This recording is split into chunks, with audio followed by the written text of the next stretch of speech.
My wife is being stalked, and I don't know what to do. It was a regular evening, and I had just made it home from work. It had been a rough day, and traffic had been heavy too, but I forgot all that when Clara came up to me and kissed me. Her smile and her laugh are always enough to cheer me up when nothing else does. That day, I held on to her a little longer than normal before letting go. Then she said, "Thanks for the flowers. They really work well with the kitchen decor." I wasn't sure what she was talking about at first. Then I saw the glass vase, filled with purple orchids, sitting on our kitchen counter. I hadn't even noticed them. "I didn't buy those," I answered, confused. She wrinkled her nose, the way she always did when she was racking her memory. "What do you mean? They were on the windowsill this morning." "I thought you got them." I shook my head. "Were they on the outside?" "Yeah, weird." "Well, at least they look nice," Clara smiled. And just like that, the conversation was over. Yeah, I was sort of unsettled about the flowers at first, because there was no explanation for how they got there. I should have thought about it way more. I am aware of that. But I didn't, and the flowers stayed in our kitchen until they withered and died, and I threw them away. After that, we both forgot about them. That was in January. The next weird thing happened on Valentine's Day. I was late coming home from work, because I'd stopped to pick up a box of chocolates for Clara. It wasn't the most effort I could have given, sure. But in my defense, I'd completely forgotten it was Valentine's Day until my manager mentioned something about it as I was clocking out. I ran into Kroger and bought the first of those heart boxes I saw, hoping I could make it home in time for it to not be obvious what I'd been doing. When I made it home, Clara was waiting for me like usual. She kissed me, I said something vague about traffic, and I handed her the box of chocolates. "Wow, you really are spoiling me today," she giggled. "I don't get it. I'm not scared of you. You keep hiding these things from me that are really worrying you. That's not healthy, right? You never really ask." "I never ask." "Can't you just tell me? You should be able to tell on your own." "You're saying I should just know? You never notice the details and it really pisses me off sometimes," she said, raising her voice slightly. Then she shook her head and lowered her volume again. "Actually, just forget I said anything. This is a serious situation, Clara. You're being stalked. Can't we talk about this like adults? Are you saying I'm a child? No, I'm not. That's what that sounds like. Just forget it." I wanted to crush my styrofoam cup in my hand. "Whatever." We drove home in silence. Clara mumbled that we should go to a hotel instead, but by that time it was late and there were no hotels nearby where we could get a room. Besides, we probably couldn't afford it. I said I'd keep awake for her, but that wasn't much of a comfort. Everything looked normal at the house, at least. Besides the cake that was still on the counter, nothing was out of place. We settled into bed, and I prepared to keep myself awake for the night. I figured it would make work the next day a challenge, but it was worth it just in case. I remember playing solitaire on my phone. Then the smoke detector went off. Clara jolted awake and screamed. I shook my head back and forth and tried to grab my phone, which was buried somewhere in the sheets. I realized I'd fallen asleep. The shrill beeping sound hurt my ears. My heart was pounding like a kettle drum. Clara turned on the light in the room, and I decided to give up on finding my phone. Standing up, I charged into the house, ready for anything. Had someone set our house on fire? "You must want me to get fat." "Just eat one a day," I replied. "Make it last." "Oh, I guess I already failed. I ate like 10 this morning." "This morning?" She laughed and pointed at the table, feigning shame. At this point, anything was on the table, I thought, but when I made it into the kitchen and flicked the light switch, I stopped cold. There were hundreds of sheets of pink paper taped all around the kitchen. The walls, the counter, the door frame, the ceiling, even every inch of it was covered in pink paper. Looking closer, I realized each of them were cut into the same shape. A heart. So much time and effort had to go into this. And for what? Clara came up behind me, shouting something over the still beeping smoke detector, but she stopped her sentence halfway through when she saw the state of the kitchen. I grabbed her, worried she was about to faint. We didn't say anything for a while, just listened to the constant beep coming from the ceiling. Finally, I said, "Should we call the police again?" "Just turn off that fucking beep sound," she screamed. She wrenched away from me and ran to the couch, where she promptly curled up and started crying. For a second I just stood there, torn between stopping the alarm and comforting her. Finally, I slid a chair up to the wall and climbed up to the smoke detector. There was a little switch on it with 3 options: off, auto, and test. It was on the test setting, and when I switched it to auto, the sound ceased. Whoever covered our kitchen in paper hearts had set off the smoke detector as well. With the sound off and the house in total silence, I could finally breathe normally again. Sitting down on the chair, I tried to think of what to do next. The police weren't much help earlier, but this was way more noticeable. Surely this would warrant some kind of investigation, right? Or should I just stay up and see if the stalker tries to come by again? There was another box of chocolates on the counter. It had been opened and was missing some of its contents. "Where'd you get that one?" I asked. "It was on the back patio. I could take him out myself." "Do you think he's still here?" Clara whispered. I hadn't thought about that. Immediately I searched the house but couldn't find anyone. I checked under the bed and in the cabinets too, just in case, but no one was there. The intruder had disappeared into the night. When I found Clara again, she was sitting upright, texting on her phone. She looked up at me, eyes bloodshot and tears running down her face. "I'm going to Sarah's house," she sniffled. "Sarah is her sister." I didn't say anything, but followed silently as Clara stood and made her way to her car. She was making the right decision. She was clearly not happy with me, and as long as she was safe, I figured a little space would help us a lot. Now we could both think about our next move without arguing with each other. Before she drove off, Clara made sure to search every inch of the car, just in case someone was hiding in there. Smart. After that, she drove away. After watching her leave, I was scared to go back inside. For a while, I just stood leaning against the door, trying to think of a solution to the problem. It was so cold that I could see my breath, but that didn't matter to me. I just didn't want to confront those sheets of pink paper. We couldn't afford to just move away. We could stay with family members for a little while like Clara was doing, but not for long since none of our relatives live near the places where we work. Options were limited since the police weren't helping much. I wanted to stop this for good. I wanted our lives to get back to normal. Breathing in sharply, I pushed open the door and went inside.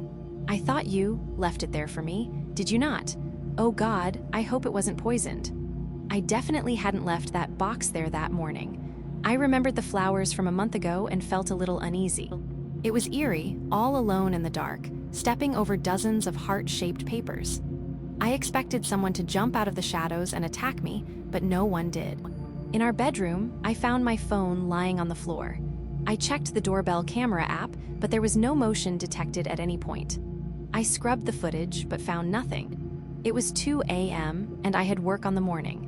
After what had just happened, I didn't feel comfortable sleeping in my bed. Exhausted and not willing to drive anywhere, I just crawled into our closet and shut the door. The floor wasn't comfortable at all, but I was so tired that I just fell asleep immediately. When I woke up, it was still dark outside. I spat out the fuzz from the carpet and tried to sit up. My back was insanely sore from the position I'd been curled up in. I fumbled around the closet, trying to find my phone. I found it and checked the time. The light was blinding, but I was able to read 5:30 a.m. It felt like I hadn't slept at all. The light from the phone lit up the wall of the closet. Even though my eyes were still adjusting, I thought I noticed something weird on the wall. It was dark and about the size of a credit card. I touched it and found empty space. It was a hole that I'd never noticed before. For whatever reason, I reached further in and started fumbling around in the gap. In a couple seconds, there was a loud cracking sound, and a huge piece of the wall fell inward. I stood up so fast, I slammed my head into the bar we hang clothes on. Once I'd turned on the light, I shoved the clothes out of the way and crouched down to investigate further. Either it really was me and my short-term memory was declining, or someone had been leaving gifts outside our house. "Well, you would have died by now," I shrugged. "Who would leave something like that outside our house?" The part of the wall I pushed in looked like some kind of panel that was made of a slightly different material. We'd never noticed it before, probably because it was hidden behind our clothes. I poked my head inside and found a decent-sized space on the other side of the wall. It wasn't huge, but it could easily fit a person standing up. Using my phone flashlight, I got to my feet inside of the space. All I noticed were the pieces of paper taped to the walls. At least a dozen of them, scattered around in a type of collage.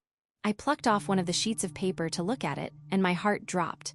It was a photo of Clara, taken from outside our house, looking in through an open window. There were more pictures, each of them more terrifying than the last as they grew closer and closer to her. Some showed her in her car, on the way to work. One of them was taken behind the bushes next to the front door of her office building, showing her unlocking the door. Another showed her on a walk by herself. This one was taken from inside a car. But they got worse. There was a photo of our bed while we were both asleep, and another of Clara doing laundry, and another of Clara and me making out on the couch. All of those were taken from inside the house. How did I never notice? I crouched back down again and stared through the open space in the closet wall. It offered a perfect view of our bed. I felt something on the floor and held it up to the light. It was a pair of my wife's panties. I dropped it, my stomach churning. I climbed back out and put the loose panel back where it was. Now the tiny gap in the wall I'd used to find the panel seemed so obviously out of place. Without waiting a second, I called the police. They promised to send an officer over immediately.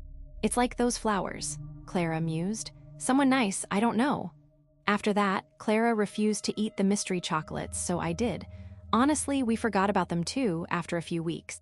I thanked the operator, then called Clara. She didn't pick up though.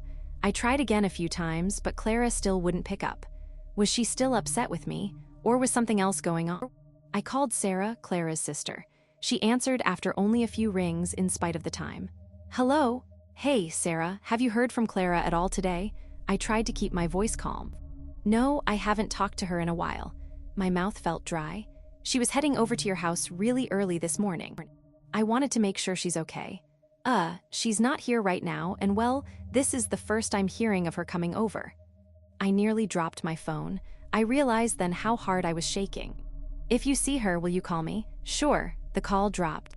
We were at a busy time in our lives, still newly married and just now living in our own house. I was working a lot of hours, and so was she. That doesn't excuse me from not giving these things more thought. It's just an explanation. Then the first love letter came in. After collecting the mail one day, I found a red envelope with no return address. It had Clara's name on it. I handed it to her and she opened it and a pink sheet of paper fell out. She read it silently. This isn't from you? She asked without looking up. Nope. Then this is really messed up. What? I peeked over her shoulder at the paper and she passed it to me. It was a note written on pink stationery. Elegantly painted flowers lined the edges. It was the kind of thing my grandma would have used for the letters she sent to her geriatric friends. It was handwritten too, in the most obnoxious, John Hancock-looking cursive I'd ever seen. For some reason, I pictured it being written with a quill pen. Words cannot describe that pull I feel on my heart when I see you walking by everything in the world stops. Love, your secret admirer. Beautiful, I whispered. Shut up, she said. This is really weird. You're right, I agreed. I could tell we were both thinking about the flowers and the chocolates too. Valentine's Day was long over at this point though. Who do you think this is? Clara said, flicking the note across the table. Might be a prank, your brother maybe. You think he'd drive 45 minutes for this. Fact. You know anybody who's madly in love with you? Only you. She looked at me and narrowed her eyes. It's not me, I promise. Yeah, right. Your turn to shut up. She stuck her tongue out at me. I licked it and she jumped back, slamming her tailbone into the table. Ow, that really fucking hurt. Okay, whatever. Seriously though, what do we do about it? We could send it to a handwriting expert or something. Get them to analyze it. I don't think handwriting experts just know the handwriting of every person ever. Also, that definitely isn't anyone's actual handwriting. True. We just kind of stood there for a minute, staring at the note, neither of us knowing what to do. After a while, I just figured there was nothing else to do, so I tore it straight down the middle and crumpled up the pieces. Wait, Clara screamed. What? We have no use for it. You could have saved it as evidence, just in case. Oh, she had a point, I realized. I felt a little embarrassed for doing something so dumb. Going to the police hadn't really seemed like an option to me. I unwrinkled one of the pieces and smoothed it out, but it was barely legible. Clara didn't protest as I tossed it into the trash. We're just going to do nothing, I guess, she said. If something else happens, we will, I answered, but I don't know what we can do right now. What if someone's been watching me? Or following me? You'd know, right? I think so. I slid the envelope with the note inside into a drawer. Leaning against the counter, I pondered what I could do to make things better. "I'll buy one of those doorbell cameras," I said finally. "Then we can see who's dropping by the house while we're away." That made her feel a little better. We went to bed a little uneasy, but over the next few days, we started to convince each other that everything was all right. There could definitely be some explanation other than some lunatic stalker. I didn't know what that explanation could be, but I felt somewhat confident that there was one. Actually, there was one idea I had. I didn't share it with Clara. I remember thinking about it as I installed the camera next to our front door. What if she was cheating on me? Sure, it didn't look quite like cheating on the surface. But wouldn't it be a real twist for her to accept all these little gifts from some lover, then pretend around me that she was being stalked? A pretty solid cover-up. I shook my head hard and dropped my screwdriver. Why was I thinking like that? Clara wouldn't cheat. But that left the door open for there to be some anonymous, obsessed lunatic who was in love with my wife. And I didn't know what to do about that. The camera didn't pick up anybody creeping around, but the stalker didn't stop. A few days later, Clara received 3 more love letters in the mail. The first 2 were sappy poetry similar to the first one that had come in. Generic greeting card, love speak, whatever. The third one was a poem too, but it was much weirder. "Darling, please understand, baby, if I were given my way, I'd break all your bones and ejaculate on your helpless carcass. Love, your secret admirer." I had found the letters while Clara was out of the house running an errand. Immediately, I ran to my phone and checked the security footage. Obviously, since those letters had come through the mail, there was technically no reason to think someone had come by the house. That didn't keep me from feeling insanely uneasy. Even after the camera turned up no signs of suspicious activity. I scrubbed through all of the saved footage, about 2 days' worth, at least 3 times before I felt confident that I hadn't missed anything. While I was checking the footage, I made the mistake of leaving the letters open on the counter. Clara made it home and saw them lying there. When I returned to the kitchen, she was sobbing, reading them and covering her mouth in disgust. "Who is this? Who would say this?" Tears were streaming down her face. Wrapping my arms around her, I said, "I don't know. But they're just letters. I won't let anything happen to you. I wish I'd been telling the truth." That night, as we were getting ready for bed, I realized I had forgotten to take the trash can out to the street. Clara didn't want me going outside now that it was dark, but I told her I'd only be out there for like 15 seconds. She relented, but set up a chair by our window to watch me. I thought it was overkill, but she was understandably paranoid. And I was grateful to know that she cared enough about me to be worried for my safety. It was cold, so I was dragging the garbage can out as fast as I could, and I wasn't paying much attention to my surroundings. When I reached the street, though, I happened to look up. Down the street, a little ways, and on the other side, was the silhouette of a person. They were standing in a neighbor's yard staring at me. The person looked to be wearing a hood, but that was all I could tell. They didn't move even as I stared. "Hello?" The person didn't move. Feeling very unsettled, I headed back into my house, checking constantly over my shoulder. I half expected the person to start charging toward me with a knife or an axe, but that didn't happen. Once inside, I dead-bolted the front door. "Who were you talking to?" Clara asked as soon as I made it into our bedroom.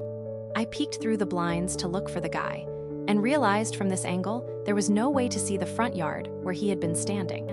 Our bedroom is right next to the front door with the camera as well, so most likely the hooded figure wouldn't be on camera either. "Nothing," I said. "I'm just being paranoid, I guess." Clara looked unhappy with that answer. We went to bed shortly thereafter, but I couldn't sleep. I laid there trying for about an hour, but I couldn't get my mind off everything that had been happening. Tap, tap, tap, someone knocking on the window. I heard a male voice whisper, "Clara," Clara gasped. I sat up bolt upright in bed and she screamed. "Did you hear that?" I asked. "Yes." I ran to the window and looked out. Nothing. I wondered about going outside and looking around, but was too freaked out to do it. "That's not the first time that's happened," Clara whispered, voice shaking. "What?" "The knocking. I've heard it before." I've never heard him say anything before just now, but I've heard him knocking. I sat down on the bed.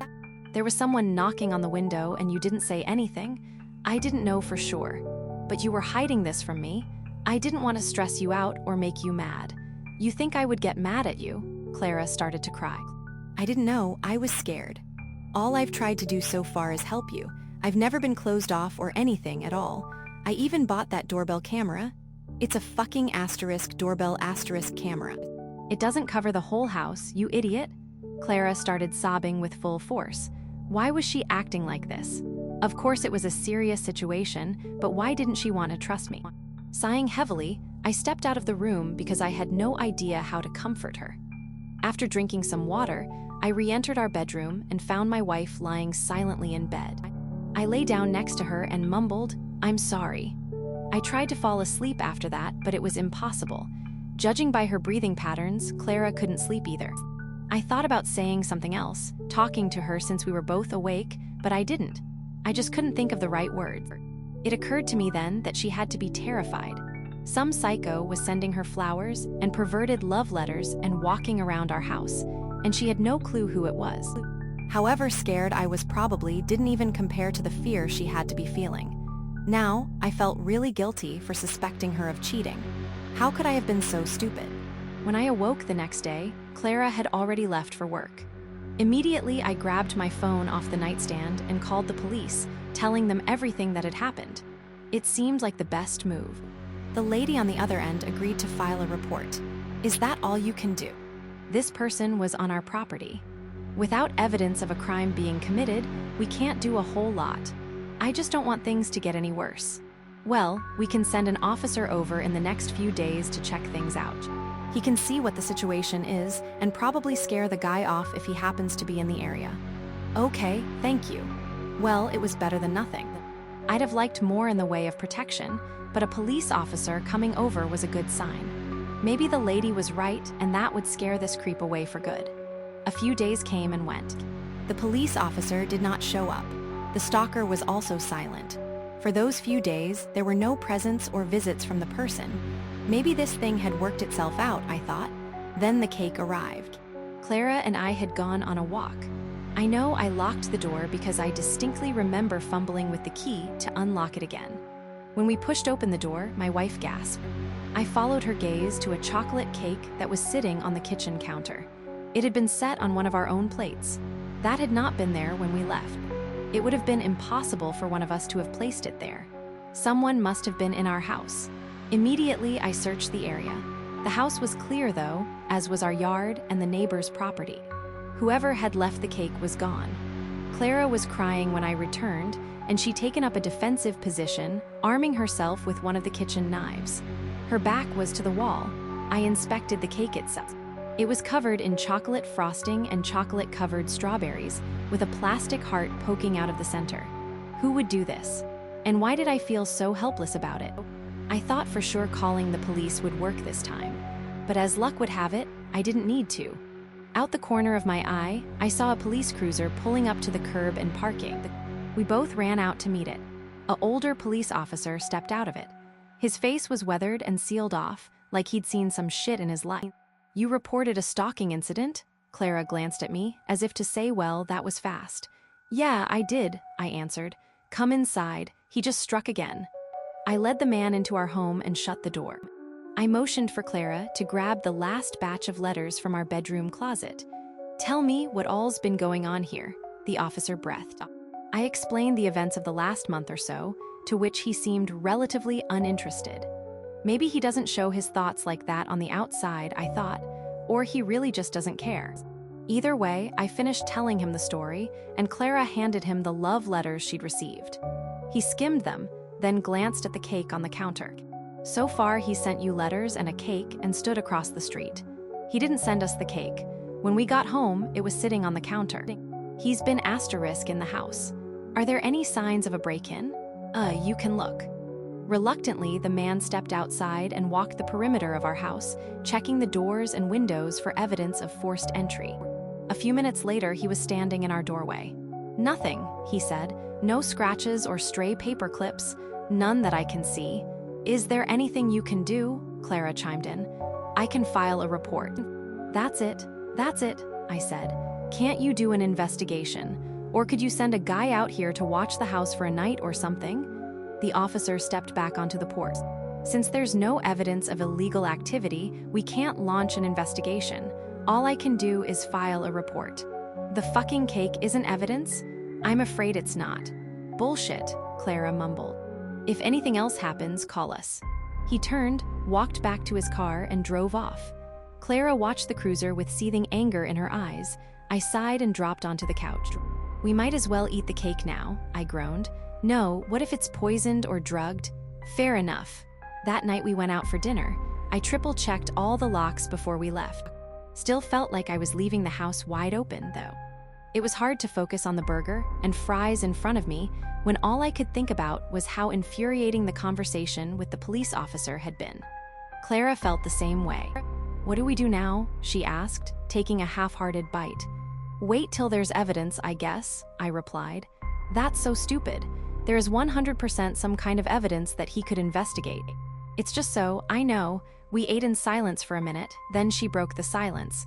I think someone been following me home. What? I leaned forward instinctively. Wait, she sighed. I don't want you to get all like this. Like this, like what? I don't know for sure. I just feel like I've noticed a car tailing me the last few days. Maybe I'm crazy. I probably shouldn't have mentioned it. Crazy? You know some guy is creeping around the house. You're right, I just didn't want to worry you. Why are you so scared of me?